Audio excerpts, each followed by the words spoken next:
Hey guys, what is up and welcome to the first episode of Broadway Blurbs. My name is Shelby, and if you are looking for anything about Broadway, off-Broadway, off-Broadway, tours, local productions, and more, you have come to the right place. I thought it would be kind of fun to kick in the new year with a little episode looking back on 2017 and looking forward to what we might see in 2018.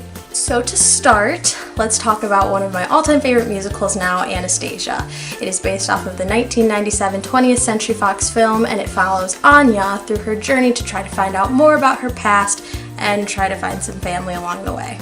I fell in love with the show from the very beginning. I had rediscovered the movie and at the same time found the original Broadway cast album, and I think that all the little pieces of this show are what make it so amazing. If you look at the set, the lighting, all of the music, and the costumes especially, I think that each of them are so detailed and that there's so much heart in every little element, and that's what makes it really special. I think that they got gypped from the Tony, but it's fine, you know?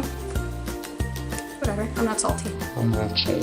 Next, Bandstand. I think that Bandstand was so underrated and too short-lived.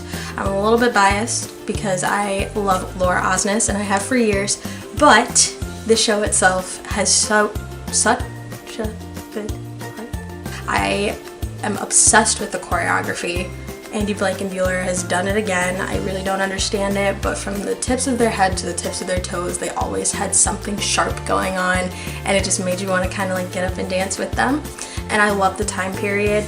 Of course, my favorite element of the show itself is the characters, because you see the journey that they go on, not only emotionally and personally, but the journey that they go on together and how they help each other through that. Finally, once on this island, now I am ashamed to say that I did not know too much about this show before the revival premiered, but now I am absolutely obsessed with it. I feel like so far the production is pretty fresh, so I don't know too much about it, but from what I've seen, the set and the costumes are so vibrant, and the choreography is just that kind that makes you want to jam along in your seat. Also, special shout out to Haley Kilgore. She has no idea who I am, but we're the same age and I'm low-key living through her right now, so keep rocking and rolling. 2018 looks like it has a lot of great things going for it, but for the sake of time, I'm only going to shout out a few things that I think have caught my eye. I have to talk about the one that I think that the entire world knows about at this point, Frozen. Don't get me wrong, I love Disney. I grew up on Disney movies, and I loved Frozen the first few times I saw it. But then everybody saw Frozen and everybody learned Let It Go, and it just kind of got into my head and I stopped watching Frozen for years. So here we are. But I am excited to see what a Broadway cast has to bring to it and the new storylines and songs that are being added to the production.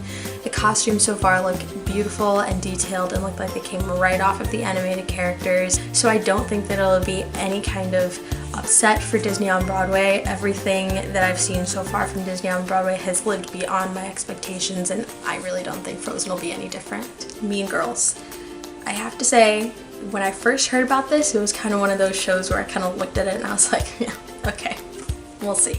But now I am really excited about it. I think that it could be really good. I feel like the cast is absolutely perfect. Taylor Luderman as Regina George, Erica Henningsen as Katie Heron, and my personal favorite, Barrett Wilbert-Weed as Janice. I think she was born to play that role. Having Tina Fey attached to the production still gives it a lot of hope because she's still one of the writers, and I think that because she had such an original hand in the movie that she could help it out a little bit. Now I have a few honorable mentions that I don't really know a lot about the shows, but I think they sound really interesting. Harry Potter and the Cursed Child. Of course, I've heard that it took over in London, but I really don't know much about the show other than that. All I can say is if you actually see this show in New York, congratulations. This one is kind of weird, so bear with me, but Travesties. I recently saw this at school, and everybody that I talked to was not a fan of it. I was in The Importance of Eating Earnest, and it's one of my favorite plays, so I think that I'm a little bit biased in that sense, but I did like the show itself. It is kind of an acquired taste, and it's kind of either hit or miss with the audience, and it's very long, but I still loved it. So I'm excited to see just what Broadway thinks of it. It's kind of It's special. Finally, King Kong.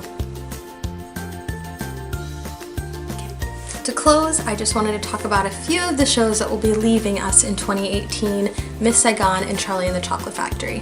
Now with Miss Saigon, I was actually pretty shocked that it was closing, and I was actually kind of sad too because it gave me a new appreciation for the show as a whole, and I never got to saw it. That's not English. I can't think of English words. And Charlie and the Chocolate Factory. I can't really say if I'm shocked or not.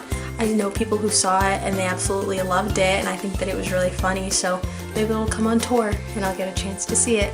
Thank you so much for tuning into the first episode of Broadway Blurbs. Remember to keep checking back weekly for any updates on the theater world, and if there's anything that you want to see or hear about, leave it in the comments below. See you next time.